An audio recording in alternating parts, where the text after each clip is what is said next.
En voordat ik nou mijn eie hobby aan u gaan voorstel, wil ik net so iets kortliks vertel rondom die boek. Nie rondom die boekie, maar net so vertel wat regtig hoe kan ek nou stel, nagte van wat ek partymal 2 uur in die nag het ek wakker geskrik, dan sit iemand voor die rekenaar. Dan moet ek vir hom sê, William, wanneer kom slaap jy? En sê vir my, kom nou, maar ek raak partymal onder dit aan die slaap. Partymal vertel hy sommer leen, en vraag hoe laat ek gestaan kom slaap, of 'n oggend kom slaap. En sê my sê tyd of tyd, dan weet ek, dis nie waarheid nie. Maar regtig waar mense, hy het baie nagte ingesit, sweet. Soos apostel gesê het, soggens dan sy tasbin vol papiere, soos hy moes jou oor geskryf het en inspirasie gekry het en sulke tipe goeders. En soos die burgemeester nou gesê het, ek het vanoggend regtig ook wakker skrik vir die Here dankie gesê en hy inskrywing gemaak op Facebook waar ek hom wil gesê dat ek bedoel ek het baie vriende, almal sien my post en so aan en waar ek net gevoel het ek wil live hom op Facebook dankie sê en hoe trots ek op hom is en so aan want ja, baie uit sy sak het met sy geld en so aan ingesit het. Ek het baie keer geskel met hom, William, maar want ek bedoel die is nou die onvertelde verhale is mos nou aan 'n Isakaka soldate so stories wat hy vertel. Sy eerste boek was nou sy ervarings geweest. En die tweede boek is mos nou ander mense se ervarings en so aan. Toe sê ek, kom as jy jou storie jou goeters en maar jy sit so baie energie in en so baie geld en allerlei tipe goeters, maar dit is sy passie, dit is sy hart en ek het geleer om maar in te val om te support en so aan. Baie keer gaan dit nie maklik af nie, maar okay, dis sy liefde so. Ek moet hom ondersteun en so aan, so ek wil vandag kom sê ek is baie trots op jou, ek sal hier jou my man. So ek wil vir u aan die woord stel, my eie man van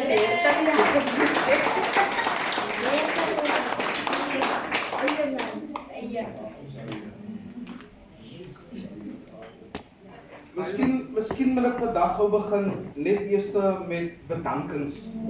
En dit is veral nadat die Oubie gepraat het. Nou vir u wat nou nie weet nie, hoor, die Oubie beteken nie ou baas nie, hoor. Die Oubie in ons taal is die onderburgemeester, so ons noem vir hom Oubie.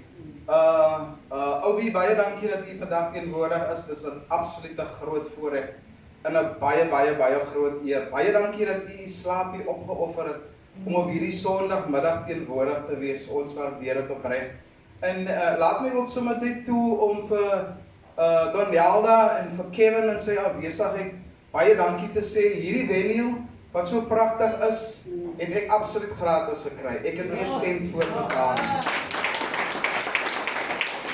Nou, u ken natuurlik die kostes as dit kom by hierdie tipe van venues. Dit kan tussen 750 na 1500 rand, dan sal nog 'n deposit ook wat u moet gee en ek het nie 'n sent betaal vir hierdie venue nie en ek wil vandag vir Donelda baie dankie sê. Apostel Benjamin het gepraat van die 7de en hierdie plek is nuwe dinge.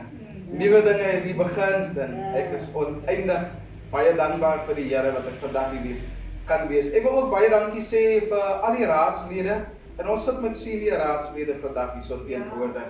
Ons sit met die onderburgemeester van Eden Distriksmunisipaliteit, raadslid of raadsdame, né, Rosina Reiters. Ons sit met raadslid Nicholas Boysen. Ons sit ook met raadslid Erika Meyer. Baie dankie vir u teenwoordigheid. Ons waardeer dit opreg.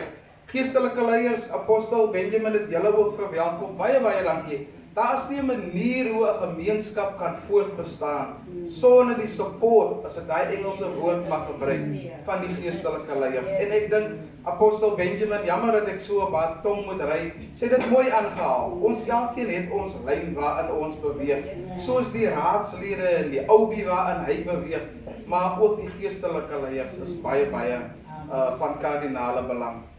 Familie en vriende, elkeen wat vandag teenwoordig is, u moet onthou dat hierdie boek, soos my vrou tereg gesê het, dit gaan oor manne wat vandag hierso sit. En ek wil vir hulle ook baie welkom heet vandag teenwoordig, met hulle families en hulle vrouens en so aan. Ek wil net so kortliks vertel en ek gaan 'n geleentheid gee vir 'n paar van hulle dat hulle stories self moet vertel. Want dis hierdie boek bestaan nie uit my stories nie uit nie. Hierdie boek bestaan uit hulle stories. Maar ek kom al vir u net vertel waar het alles begin toe ek hulle stories begin te skryf het. Op die 1 September 2019 het ek my eerste boekvrystelling gedoen. Die boek wat ek geskryf het, sy naam was My loopbaan as breinsoldaat. Nou hierdie boek het ek in 1988 nadat ek klaar gemaak het met die weermag, het ek begin om op 'n gewone A4 blaai net te begin te skryf. En ek het 'n hele paar blaaie geskryf, maar met die verloop van die tyd wat ek toen nooit geweet het nie is met die posttraumatiese stres of versteuring in Afrikaans, het ek toen nou verskriklik baie gedrink. En ek het nooit hierdie boek klaar geskryf nie. Dit was 'n paar blaaie gewees en hy het op 'n stadium net verdwyn. 2019 het my vrou na my toe gekom en vir my gesê, maar hoekom skryf ek nie die boek klaar nie? En dit is waar ek begin het om hierdie boek, vir die heel eerste boek te begin te skryf. 1 September 2019 is hierdie boek as hy vrygestel en op die 11de September 2019 het Klop vir my genader en hulle het vir my genooi en ek moet op hulle TV program kom verskyn het en dit was 'n absolute groot voorreg en 'n groot eer gewees. Ek het op Klop verskyn en ek het oor die posttraumatiese versteuring gepraat, maar ek het ook gepraat oor die boek, waaroor die boek gaan. En toe ek terugkom, was daar mense gewees wat na my toe gekom het. En daai mense het vir my gesê, luister, ons het presies of soortgelyke ervarings in Suid-Wes-Afrika. Tydens ons grensdienste het ons opgedoen. Ons wil graag hê jy moet ons stories ook vertel. Nou finansiëel was dit absoluut onmoontlik geweest om dwars deur die land te travel en na mense toe te gaan en hulle verhale op te neem en so aan. En ek het besluit, kom ek doen 'n proeflees, 'n proefloopie en ek begin in Mosselbaai. En ek het met militêre veterane in Mosselbaai het ek begin te praat en ek het hulle verhale begin te skryf. Dit was nie 'n maklike taak geweest nie. Hulle was maklik beskikbaar geweest, maar daai 2 ure wat ons in daai onderhoude gewees het, was moeilik geweest. Ek moet vir u sê, daar was in hierdie boek is daar verhale wat hierdie mense selfs nog nie eens met hulle vrouens gedeel het nie. Nog nie eens met hulle kinders gedeel het nie. Daar was tye gewees dat ons saam gehuil het. Sommige lekker gehuil het, nie mis dit?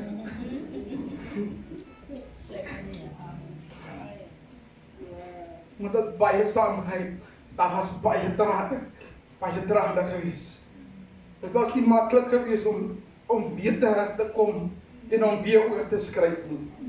Want u moet onthou, wat gebeur het, is dat ek het nou op die einde van die dag hulle traumatiese stories ook gehoor. En ek het hulle stories ook gedra. En dan moes ek weer terugkom, want ek moet in die aande, moet ek voor die rekenaar sit en ek moet skryf. En môre oor môre was dit iemand anders gewees. En dit was werklik waar hartseer stories gewees. Maar dit was nie net mans gewees nie.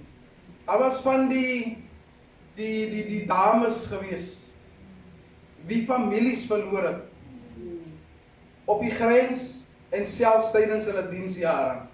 En ek het hulle stories ook kan skryf. Ons het vir Werner vandag teenwoordig, ons het 'n afvaardiger van die Keesfamilie vandag teenwoordig, en hulle het vir ons vertel, hoe hulle na byna hoeveel jare nog steeds deel met dit waar die hulle gaan, die afgelope klompie jare. Dit was baie hartseer stories. Maar die Here het ons deurgedra.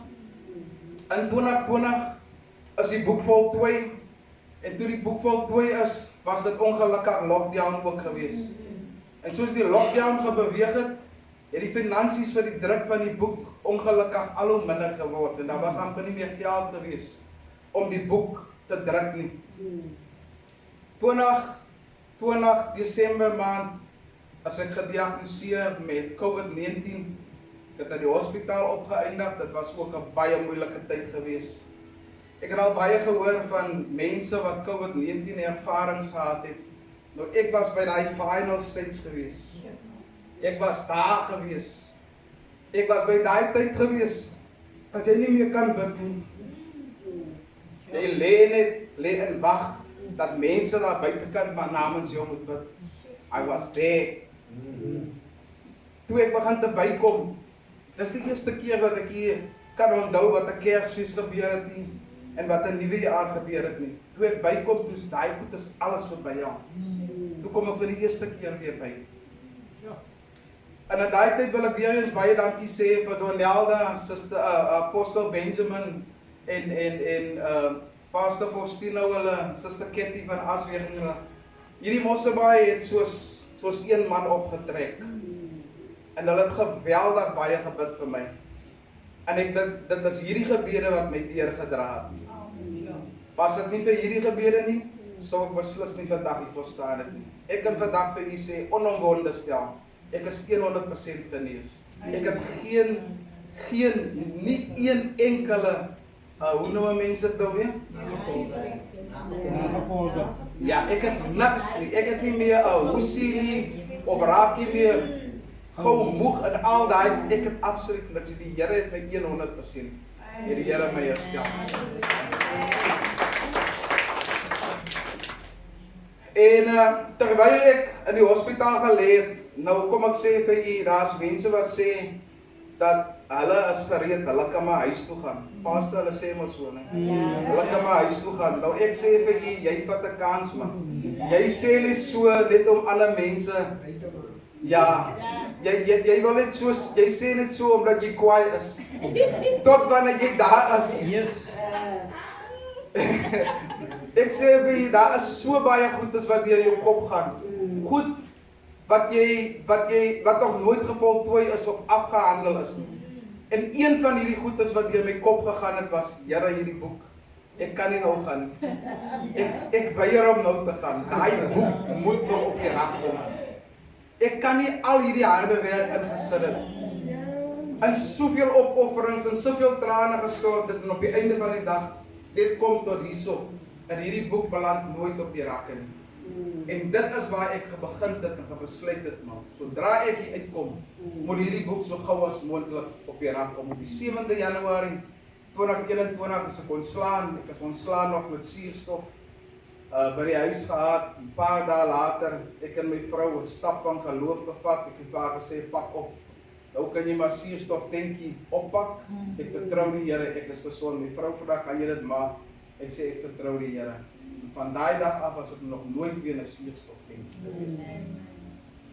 Dan het ek ewe skielik begin om hierdie boek te wil voltooi, maar die fondse het heeltemal verontbreek. Dit was nogals 'n aardige bedragie geweest om ten minste 100 boeke te laat druk. Dit was baie geld geweest. Geld wat ek op daai stadium glad nie gehad het nie. Ek is op 'n Facebook groep van SAKK soldate en daar stuur 'n mannetjie vir my 'n boodskap uit Somalië uit. Maar hy is ook 'n SAKK soldaat en hy is in Somalië. En hy praat saam met my oor die antwoord wat ek vir iemand gegee het op hierdie groep. En ek en hy begin te gesels. En op die einde van die dag kom ons by die boek uit. En ek vertel hom van die boek wat nog nie gedruk is nie. En hy sê vir my, stuur vir my die kwotasie wat jy gekry het by jou uitgewer van die boek. En ek stuur daai kwotasie vir hom. Hy sê ek het so pas met my vrou gepraat. Volgende week betaal ons jou boek 100% volledig.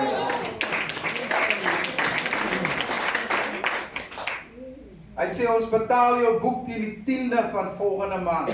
Dan betaal ons jou boek. Paar dae later, baie lank voor die 10de, toe sê hy vir my, meneer, stuur vir my asseblief jou bankbesonderhede. Die Afrikas van Saldanha Bay, hulle kon ongelukkig nie hier wees nie. Hulle het klaar plek bespreek. Ons het die plek Saterdag gister gekanselleer. Hulle kon ongelukkig nie in Mosselbaai wees nie as gevolg van hulle voertuigprobleme wat hulle het. Hulle het hierdie boek finansiëel moontlik gemaak. Hierdie volledige produk wat hier so is agter. Dames en here, maar hierdie boek gaan beslis nie oor my soos ek gesê het nie. Hierdie boek gaan oor militêre veterane wat ek dink as u hierdie boek lees vandag, gaan u uitstap en u gaan met meer respek kyk na hierdie mense. Ek wil net noem dat u moet onthou, die boek gaan heeltemal net oor traumatiese ervarings. Dit gaan nie oor die lekker nie, dit gaan net oor die pyn. Dit is waar die hele boek oor gaan. Ek wil net noem dat hierdie boek wat geskryf is 'n eerste vir Mosselbaai, dat die verhale van SAKK soldate in 'n boek opgeneem is, maar dit is ook 'n eerste in ons land. Daar is nie nog 'n boek waar die verhale van SAKK saamgevat was in 'n boek nie. Ek was natuurlik die heel eerste SAKK soldaat wat 'n boek geskryf het. Daar is baie ander boeke oor die grensoorlog, maar daar was nog nie 'n boek geskryf gewees oor SAKK. En ek was die heel eerste soldaat gewees. Op hierdie stadium is daar so geweldig baie mense wat na my toe hulle skakel. Ek gaan einde April gaan ek Wynberg toe. Daar is mense met vreeslike ervarings en dan is ek op pad Kimberley toe om alweer te begin by boek 3. Ek wil vir u vra dat u asseblief hierdie boek moet koop. Van hierdie boek gaan die volgende boek kan dra. Hierdie boek gaan dit moontlik maak vir ons, of vir my althans, om hierdie honderde verhale wat nog onverteld is daar buitekant, om hulle verhale ook vas te kan vat in boekvorm. Ek wil net asseblief van die geleentheid gebruik maak, hierdie mense wat hulle stories vertel het in hierdie boek, hulle het nog nie eens 'n boek aan hulle besit nie. Hulle het op 'n stadium, het hulle nog net proefleesblaaie gehad, wat ek op 'n stadium vir hulle verhale vir hulle gegee het, en hulle moes deur dit gaan, en alles moet hulle verander, en so aan, tot hulle vir my sê, dit is 100% reg, jy kan maar nou druk, en so aan.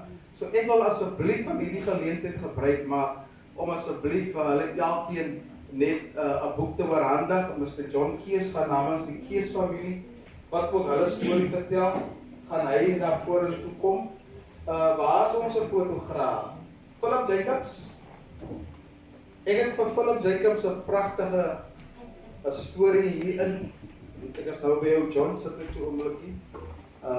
En baie dankie my vriend, ek waardeer dit opreg. Ek sal bly wees as ons net so oombliekie stil kan staan, dat ons net miskien daai kant waar ons almal kan inkry, waar ons elkeen net 'n foto wat ons gesamentlike foto kan neem. Henry Kannemeyer, Henry Kannemeyer is nie 'n groot prater nie. Meneer Henry Kannemeyer het nou baie emosionele stories en verhale hierin, en ek wil graag hê julle moet sy storie ook lees.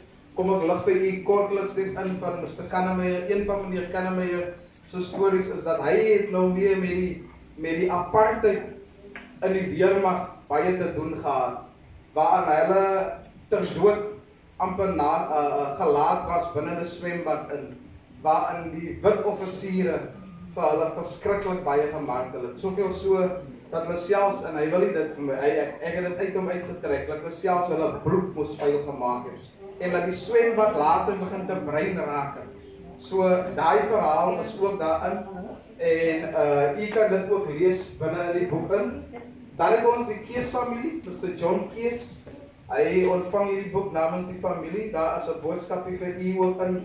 Baie dankie vir jy en jou suster se aandeel, en baie dankie dat julle ook julle verhaal vir ons vertel het, baie hartseer verhaal, en hoe dat hulle tot vandag toe nog na die graf toe gaan, en op 'n manier probeer deel met die verlede. Werna Isaacs, baie dankie Werna. Werna het 'n fantastiese mooi storie. Werna ek is baie trots op hierdie vrou gewees. Sy het vir my baie op my gemak laat voel. En ja, ons het gehuil met Werna. Ons kan dit nou nie, ons kan dit nou ongelukkig nie misken nie. Gordon Jacobs.